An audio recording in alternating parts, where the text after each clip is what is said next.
experience with flamenco started about 12 years ago when I was in Greece, and I was already dancing professionally. I was teaching in other genres, and something felt wrong, something was missing. And this is when I actually decided to join a flamenco class. I felt always attracted about flamenco, the little I knew about flamenco back then.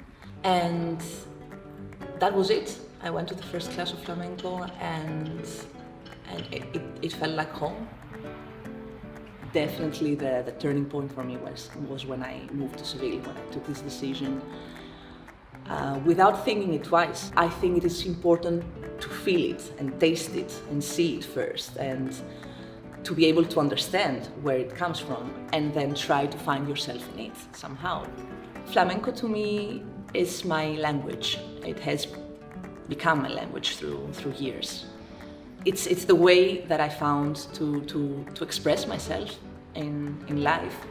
This became a life journey for me. It was not only, at the end of the day, it ended up being me discovering myself as well, as an artist, as a woman. Always I tried to find a balance of being humble and respectful to this art, because it's so big that you can lose yourself in it and not know who you are. And at the same time, being true to myself, and this is like this is a challenge that flamenco gives to me every day.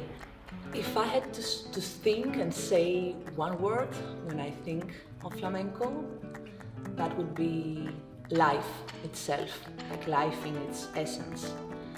Because in flamenco, you can literally find every human feeling, every human condition. It's present, it's there. It's like from joy to struggle to pain to death, and in a very raw way, like no filters. It's like, you know, in your face. It's almost in a very grotesque way. I mean, you can find it in very elegant sometimes, but you can find it like really grotesque, like almost ugly. You know what I mean, in a beautiful way, because life itself, it's like that. It can be like really colorful, it can be really dark, and all of us, I think we have these two sides.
I started dancing at a very young age when I was 4 years old with classical ballet.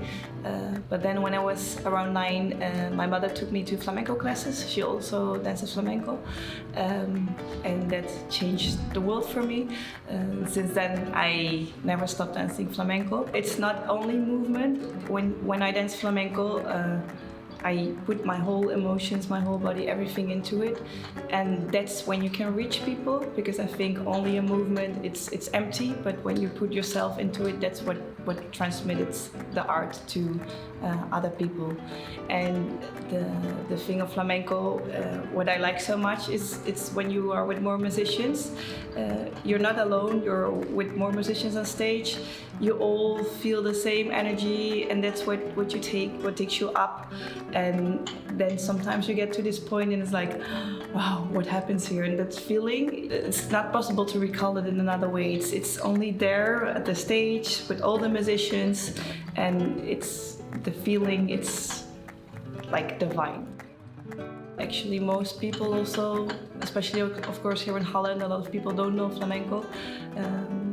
A lot of times when they saw their first flamenco performance, they came to us afterwards and telling like, wow, I've never seen this in my life.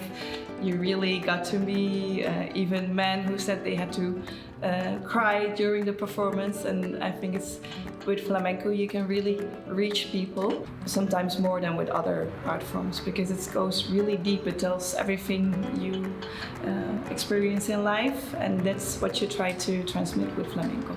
There's this one dancer, she has this phrase and it always comes up to my mind, Cristina Hoyos, and she says like a flamenco body, it's like a tree, so your feet are rooted into the ground and your everything up from here goes to the sky. So your arms are like the branches and your legs and your feet are the roots going into the into the ground. So you always have this feeling that you reach but never lose the ground, and that's one very important thing in flamenco. The ground is important in dancing, but also in guitar and in the singing. It has to have weight, flamenco. Otherwise, it's empty.